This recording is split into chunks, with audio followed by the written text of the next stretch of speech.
What's up everyone, it's your boy Namejamie, and today I'm going to be making a guide for the brand new Revenant cave that just got released as of October 21st, 2020.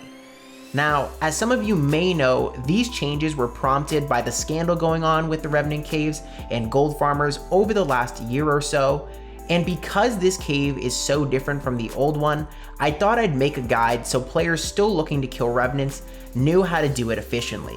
Now, before we start the video itself, I want to remind you to subscribe.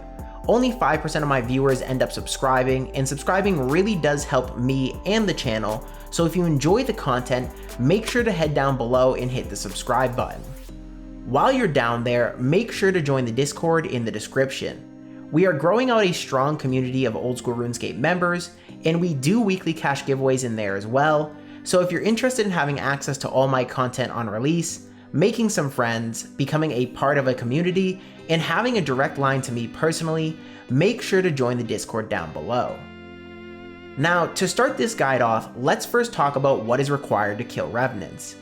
In terms of stat requirements, you're going to want to have 85 plus range. It's important to note that you can melee these, although I highly suggest you range them, as it is just much better overall. But if you decide to melee them, make sure you have between 85 and 90 melee stats for this method. In terms of quest requirements, you're going to want to have completed Haunted Mine, so you have access to the Salve Amulet. This necklace will give you a huge boost in damage to undead monsters, and since the Revenants are undead, it will work wonders here. And I honestly don't recommend killing Revenants if you don't have access to it. In terms of gear for these methods, you're going to want to rock one of three setups. The first is the Unskulled range setup, and I personally think it is the best setup out there today. This setup includes the Crossbow, Bracelet of Ethereum, Archer's Ring, Ava's Assembler, Salve Amulet EI, and really any welfare gear you don't mind losing. Now, the reason why this setup is so strong today is that it deals tons of DPS considering what you are wearing and risking.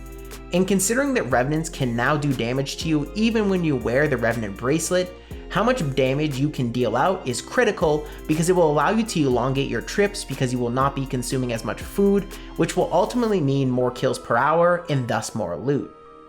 This fact, alongside the nerf to the difference in loot you receive when Skulled versus Unskulled, makes doing tons of damage Unskulled almost as viable, if not more viable, than sculling in worse gear and getting slower kills per hour.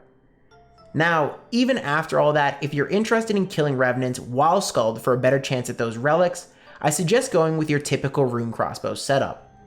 This setup includes a Rune Crossbow, Diamond Bolts Enchanted, Book of Law Offhand, Salve Amulet EI, Bracelet of Ethereum, and everything else welfare gear. Basically with this setup, you just want to remember that you will be Skulled, so make sure you don't bring anything you aren't willing to lose. Finally, for your melee setup, you're going to want to rock the Vigorous Chain Mace, regular Salve Enchanted Amulet, Best Defender you have access to, Bracelet of Ethereum, Nesnot Helmet, Myth Cape, Proselyte Armor, and Rune or Dragon Boots. For your inventories, you're going to want to rock a Loot Bag, Burning Amulet, 2 Divine Potions, either melee or range depending on what setup you're using, a Seed Pod so you can teleport out at 30 Wilderness, 2 Stamina Potions, and the rest Sharks or whatever best food you have access to. One thing to note about this setup is that there is no defensive stuff in here like a Din's Bulwark or Cerebrews, so if you do get caught out above level 30 Wilderness, which can happen on occasion with this method we are using, the odds of your escape are not great. But as you will see, you are really not exposed above level 30 for too long, so you should be good most of the time, meaning the defensive gear was more or less not really needed and ultimately just chewed into inventory space that could have been used for food otherwise.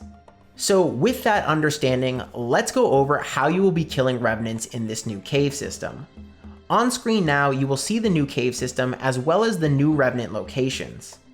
As you can see, most of the Revenants are pretty spread out except for 2 separate packs. The first pack is in the original location of the Revenant here, and this pack includes the Dragon, Imp, Hellhound, and Pyrofiend. Now, I tested this group out, and while it is not bad money per hour, you are highly exposed in this area. Only the Pyrofiend down here lies in about level 30 wilderness, so the odds of you getting caught out and not being able to instant teleport are too great to justify going for this group. And because of that, it leaves us just with this second pack, which we will be killing, and they are located here. This pack includes the Cyclops, Demon, Pyrofiend, and Dark Beast. Now, the way I like to kill this group is by starting up here with the Cyclops and Demon, then cycle down to the Pyrofiend and over to the Dark Beast. By killing them in this order, you can stay in level 30 wilderness or below for over 50% of your kills, since the Dark Beast and Pyrofiend are both located in about level 30 wilderness. One thing to note about this method, however, is that if you're planning on using the rune crossbow method and sculling up, your kills might be so slow and your risk so great that it honestly might be best to avoid the Cyclops and Demon Revenants altogether, and instead just cycle between the Pyrofiend and Dark Beast, effectively staying below level 30 wilderness the whole time and allowing yourself access to that instant teleport. The obvious downside with this is that since you're only killing 2 Revenants instead of the 4, depending on your kill speed, there might be some downtime in between kills. But if that's not a big deal for you, I definitely suggest you do that. If you're still confused, however, about how this works or what you should be doing, on screen now, I'm going to show you how to set this method up with my character and how it actually plays out in real time. To start, teleport yourself to the lava maze with the burning amulet. Next, run east to the Revenant Cave entrance, which is just east of the green dragons. Make sure to drink a dose of stamina potion on your way over once your run is below 80. Once here at the cave, pay the 100,000 gold coin entrance fee. This fee lasts until you are PK'd in the cave by another player, otherwise you won't be asked to pay it again. Once inside, run north and feel free to kill the Revenant Knight, which is just up ahead.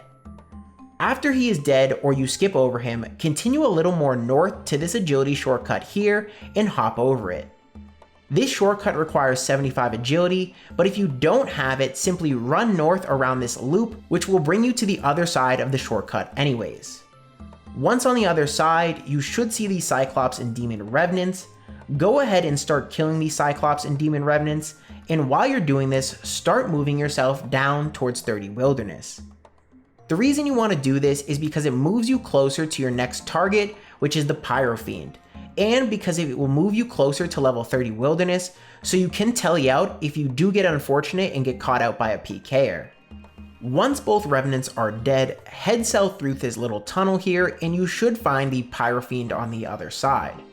If you are using the crossbow, you should be able to sort of two-hit it on your way to the Dark Beast, and instead of picking up its loot now if it does drop anything, continue on to the Dark Beast, because on your way back to the Demon and Cyclops, you can actually just pick up the Pyrofiend loot then, saving yourself a few seconds. Now, one thing to note is that typically using the crossbow setup, you should be able to get 100 kills before you have to bank. But what that loot looks like is totally up to RNG. But if you're interested in seeing a little test of the new Rev Caves method, make sure to check out the description down below. Within the next 12 hours of this video being posted, I think I'm going to have my loot from a few hundred revs up using this exact method. So if you want to get a glimpse of what you can make before actually doing this method, make sure to check out the description down below. And with that, I'm going to wrap up today's video here. Hopefully you enjoyed today's video, and if you did, remember to head down below and leave a like and comment on the video. While you're down there, feel free to hit the subscribe button and also join the Discord so you can come chat with me and the boys. And finally, remember, my name is Jamie, and I'll see you in the next one. Peace!